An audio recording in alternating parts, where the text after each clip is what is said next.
Alright, we're gonna do a second review on this cheapy lighter that's at collectibles because barely says nothing. It's from China because it is homo. Well, lucky for me, I got it in mail Thursday, like I said in my other video. Not well packaging, like I said. So, do I recommend you go on Deal Extreme? No,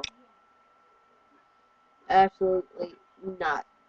Because you're gonna get this cheapy lighter, it's going to break, and I think that guy is Chinese right there with the tank behind him. So I don't like it. I made this cheapy lighter.